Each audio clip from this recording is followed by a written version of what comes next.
Hello students, welcome to our new video. मेरा नाम है रजत और आज हम बात करेंगे लीनियर इक्वेशन चैप्टर की एक्सरसाइज 3.2 के फर्स्ट क्वेश्चन के बारे में, जिसमें लिखा है form the pair of linear equation in the following problems and find the solution graphically. हमको लीनियर इक्वेशन के पेयर फॉर्म करना है और फिर उनके जो भी सॉल्यूशन होंगे वो ग्राफिकली शो करना है। इस क्वेश्चन के दो पार्ट हैं, तो पहले पार्ट को हम डिस्कस करते हैं। 10 students of class 10 took part in mathematics quiz। 10 students ने मैथमेटिक्स में जो कि क्विज है पार्ट लिया। If the number of girls is 4 more than the number of boys, यानी कि अगर हम बात करें गर्ल्स की, गर्ल्स को अगर इक्वेट करते हैं बॉयज के साथ में तो बॉयज 4 ज्यादा है। अभी हम इसको अच्छे से फ्रेम करेंगे इक्वेशन को तो आपको समझ में आ जाए। आगे पढ़ते हैं। Find the number of boys and girls who took part in the quiz। हमको नंबर ऑफ बॉयज और गर्ल्स को फाइंड आउट करना है जिन्होंने भी क्विज में पार्टिसिपेट किया था। तो सबसे पहले हम बॉयज और गर्ल्स को x और y ले लेते हैं। Let the number of girls and boys in the class be x and y। यानी गर्ल्स को हमने x लिया है और बॉयज को हमने y लिया है। चलिए तो हम पहली इक्वेशन को फ्रेम करते हैं और पहली इक्वेशन आती है 10 स्टूडेंट्स। टोटल स्टूडेंट्स कितने हैं? 10। तो अगर हम गर्ल्स और बॉयज को ऐड कर देते हैं 10 से तो हमारे पास पहली इक्वेशन बन के आ जाएगी। अब बात करते हैं नेक्स्ट इक्वेशन की, इसको ध्यान से समझो। If the number of girls कितनी है? x, तो हमने लिख दिया यहाँ पर x। Number of girls is यानी इक्वल्स टू लगाया 4 मोर देन, यानी 4 मोर देन, तो 4 plus the number of boys कितने हैं? 5। ये बन के आ गई हमारे पास इक्वेशन नंबर 2। ये इक्वेशन 2 मार्क कर दिया हमने। अब हम इसको ग्राफिकली सॉल्व करेंगे। दोनों इक्वेशन की 3 वैल्यूज हम फाइंड आउट करेंगे x और y की। तो स्टार्ट करते हैं और सॉल्यूशन टेबल बनाते हैं। चलिए तो हमने सॉल्यूशन टेबल बना दी है। अब हम पहली इक्वेशन से स्टार्ट करते हैं और x की वैल्यू पुट करते हैं 5। इसको एक बार हम फ्रेम कर देते हैं। y is equals to 10 minus x। अगर हम x की वैल्यू 5 लेते हैं तो कितना हो जाएगा? 10 minus 5 कितना होता है? 5। तो x की वैल्यू भी 5 और y की वैल्यू भी 5 हो जाएगी। अब हम लेते हैं x की वैल्यू 4। हमने लिख दिया यहाँ पर 4 और इसको अगर मिला के हम 4 लिख देते हैं तो ये हो जाएगा y is equals to 10 minus 4 कितना होता है? 6। और लास्ट वैल्यू लेते हैं x की 6। तो अगर हम इसको 6 कर देते हैं 10 minus 6 कितना होता है? 4। इस तरीके से हमारे पास x और y की कोऑर्डिनेट्स मिल गए। अब ऐसा का ऐसा हम इक्वेशन 2 में भी करेंगे और सॉल्यूशन टेबल को फिलअप करेंगे। तो सबसे पहले हम x equals to 4 plus y के लिए y की वैल्यू लेते हैं 1 और y की वैल्यू अगर 4 प्लस 1 लेते तो क्या हो जाएगा? 4 प्लस 1 5 हो गया। इसी तरीके से हम x की वैल्यू को निकालने के लिए y की वैल्यू लेते हैं 0, तो ये कितना हो जाएगा? 4। तो अगर हम y की वैल्यू 0 लेते हैं तो ये हो जाएगा 4। और अगर हम y की वैल्यू -1 लेते हैं, यहाँ लिख देते हैं -1, तो ये कितना हो जाएगा? 4 -1 कितना हो जाएगा? 3। यहाँ पर लिख देते हैं। तो इस तरीके से हमारी सॉल्यूशन टेबल रेडी हो चुकी है। अब हम बात करेंगे इन इक्वेशंस को हम कैसे ग्राफिकली शो कर सकते हैं। तो ग्राफिकल रिप्रेजेंटेशन कुछ इस तरीके से हो जाएगा। अब हम देखते हैं कि ये ग्राफ कैसे बना। सबसे पहले x, y यानी 5, 5। तो सबसे पहले हम x एक्सिस पे देखते हैं 5 कहां पर है? यहाँ पर है। और y एक्सिस में 5 कहां है? यहाँ पर है। तो यहां से लेके हम आगे गए और यहां से ऊपर शिफ्ट किया तो ये हो जाएगा 5, 5। एक पॉइंट हमने लिख दिया। इसी तरीके से 4, 6। तो सबसे पहले 4 यहाँ पर है और 6 यहाँ पर है। तो यहां से ऊपर गए और यहां से इस तरफ आए तो ये हो जाएगा 4, 6। इससे पहले हमने 5, 5 किया था, ये है 4, 6। अब है 6, 4। तो ये हो जाएगा 6 और ये हो जाएगा 4। तो ये पॉइंट यहां पर आ जाएगा। हमारे पास ये तीनों पॉइंट्स प्लॉट कर दिए हमने यहाँ पर। अब इसको हम लिख देंगे x plus y is equal to 10। ये लिख दिया हमने x plus y is equal to 10। इसी तरीके से इस वाली इक्वेशन की भी हम लाइन ड्रॉ करेंगे। ये लिखा है 5, 1। सबसे पहले 5 कहाँ पर है, यहाँ पर, और 1 कहाँ है, यहाँ पर। यहाँ से हम 1 लेकर आए और यहाँ से 5 लेकर आए, ये मीट कर रहे हैं इस पॉइंट पर, तो हमने 5, 1 लिख दिया। इस तरीके से 4, 0। अब 0 कैसे हो जाएगा, 0 y एक्सिस में यहाँ पर है, और 4 कैसे हो जाएगा, 4 है यहाँ पर, तो यहाँ पर हमारा प्लॉट हो गया पॉइंट 4, 0। इसी तरीके से 3, -1। 3 कहाँ पर है, यहाँ पर, -1 नीचे हो जाएगा, तो ये हो जाएगा 3, -1। इस तरीके से हमारे पास ये 3 पॉइंट भी आ गए, तो हमने एक लाइन ड्रॉ कर दी, और लाइन ड्रॉ करने के बाद में जहां पर भी ये लाइन इंटरसेक्ट हो रही है वो हमारे x और y के कोऑर्डिनेट्स हो जाएंगे। वो लाइन कहाँ इंटरसेक्ट कर रही है, ये लाइन यहाँ से जा रही है और ये लाइन यहाँ से जा रही है, ये इंटरसेक्ट हो रही है यहाँ पर 7, 3 पर। तो हम कंक्लूड कर सकते हैं from the graph it can be observed that the two lines intersect each other at the point 7, 3। यानी 7, 3 पर ये दोनों लाइंस इंटरसेक्ट कर रही है। So x equals to 7 हो जाएगा और y is equals to 3 हो जाएगा। Girls, the number of girls and boys in the class are 7 and 3 respectively। 7 और 3 कैसे हो गया, क्योंकि हमने स्टार्टिंग में गर्ल्स को x माना था और बॉयज को y माना। अब हमने इसको कंक्लूड कर दिया कि बॉयज 3 हो जाएंगे और गर्ल्स 7 हो जाएंगी। तो यहाँ पर हमारा फर्स्ट पार्ट कंप्लीट होता है। अब हम बात करेंगे पार्ट नंबर सेकंड की। तो अब हमारा पार्ट नंबर सेकंड है 5 pencils and 7 pens together cost ₹50। यानी अगर हम 5 pencils और 10 pens खरीदते हैं तो हमको 50 रुपीज के मिलेंगे, whereas 7 pencils and 5 pens together cost 46। 7 pencils और 5 pens को अगर हम खरीदते हैं तो वो हमको मिलेंगे 46 रुपीज में। अब हमको फाइंड आउट क्या करना है, find the cost of 1 pencil and that of 1 pen।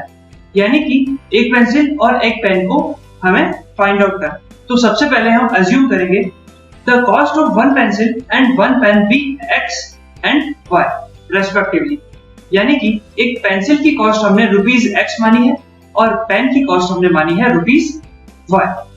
चलिए तो अब हम इक्वेशन फ्रेम करते हैं।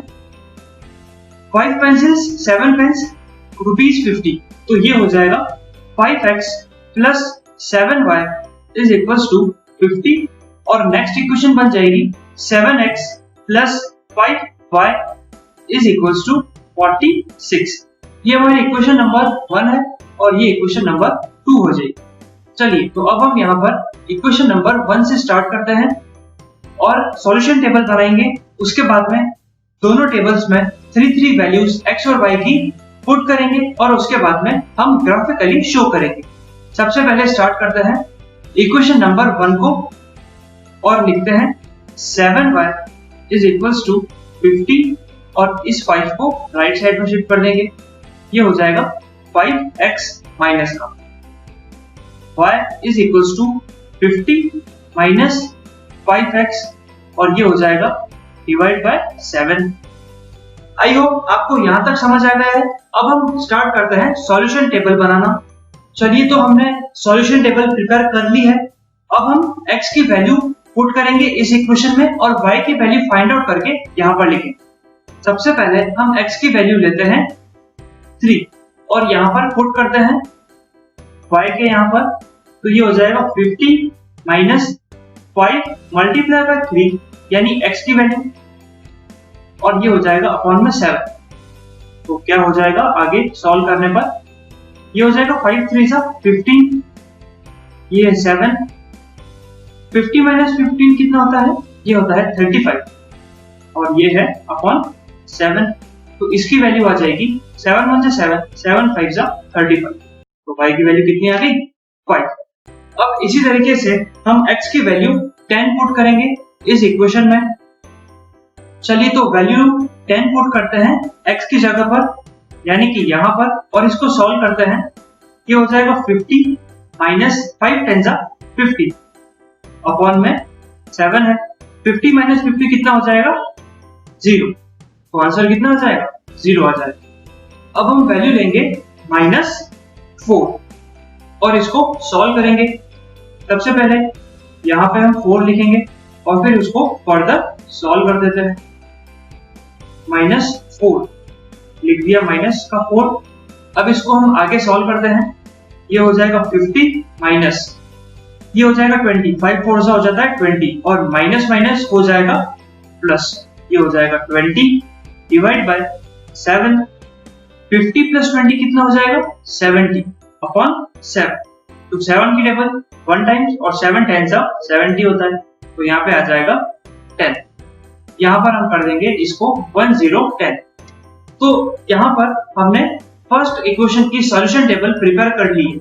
इसी तरीके से हम अब इक्वेशन 2 को यूज करते हुए इन 3 वैल्यूज को फिलअप करेंगे। तो अब हम लेंगे इक्वेशन नंबर 2 को और इसको हम x के टर्म्स में इक्वेट करेंगे।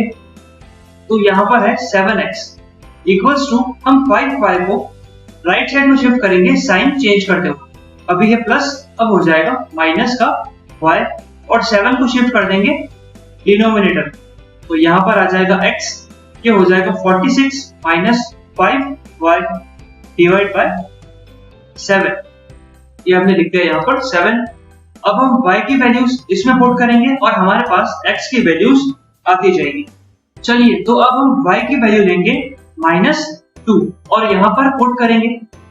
ये हो जाएगा 46 माइनस 5 माइनस 2 मल्टीप्लाई में अपॉन में आ जाएगा 7 माइनस माइनस प्लस, तो ये हो जाएगा प्लस का 10 divide by 7 is equals to 46 plus 10 कितना हो जाएगा? 56 अपॉन 7।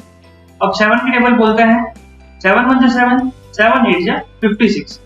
यहाँ पर क्या आ जाएगा? 8। तो हम x की वैल्यू क्या हो जाएगी? हमारी x की वैल्यू हो जाएगी 8। इसी तरीके से अब हम वैल्यू लेंगे 5। y की वैल्यू क्या लेंगे हम? 5। यहाँ पर पुट कर देंगे y की जगह पर, यहाँ पर ये 5 की वैल्यू पुट कर दी y की जगह और अब हम इसको सॉल्व करेंगे। ये हो जाएगा 46 5 5 जा माइनस का 25 डिवाइड बाय 7। 46 माइनस 25 कितना होता है?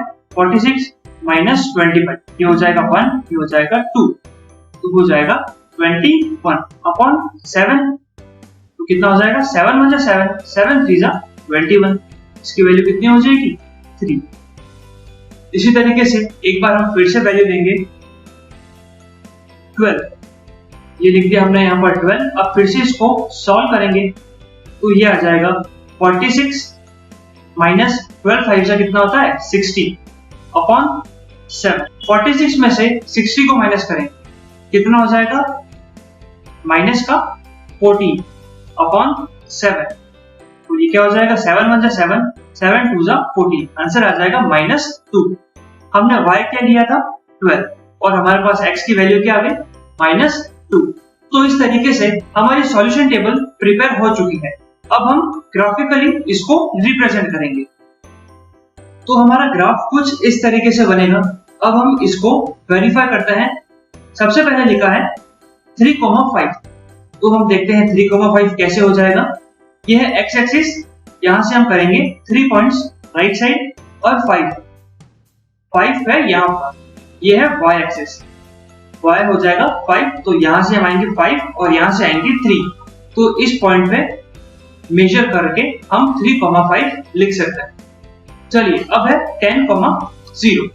10,0 कैसे हो जाएगा? सबसे पहले हो जाएगा 10 और 0 यानी कि ओरिजिन से राइट साइड में, ये हो जाएगा 10,0। अब बात करते हैं नेक्स्ट पॉइंट जो कि है -4,10। अब -4,10 कैसे हो जाएगा? -4 यानी x एक्सिस की लेफ्ट साइड में आएंगे और 10 यानी कि 10 यहाँ पर है, ये हो जाएगा -4,10। अब हम जैसे कि देख सकते हैं ये 3 पॉइंट्स हमको मिल गए हैं। हम यहाँ पर एक लाइन ड्रॉ कर देंगे। अब हम बात करते हैं इक्वेशन नंबर 2 की। सबसे पहले लिखा है 8 -2। 8 कैसे हो जाएगा? 8 हो जाएगा यहाँ पर और -2 यानी कि डाउन साइड शिफ्ट करेंगे तो ये हो जाएगा -2। 8 और -2 से हमको ये पॉइंट मिल जाएगा 8, -2। अब बात करते हैं 3, 5 की।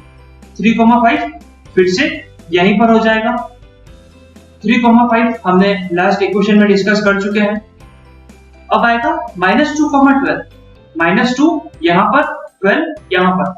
अब हम -2 और 12 को मीट करेंगे तो ये हो जाएंगे 3 पॉइंट्स, 1, 2 और 3 पॉइंट्स। अब हम फिर से यहाँ पर लाइन ड्रॉ कर देंगे और इक्वेशंस लिख देंगे अपने अपने कोऑर्डिनेट्स की। जो हाईलाइट लाइन हमने कर रखी है उसकी इक्वेशन है 7x + 5y = 46। वो लिख दिया हमने यहाँ पर।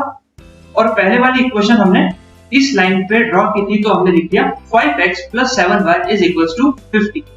तो इस तरीके से ये पार्ट भी हमारा यहीं कंप्लीट होता है और ये आंसर भी यहीं कंप्लीट होता है।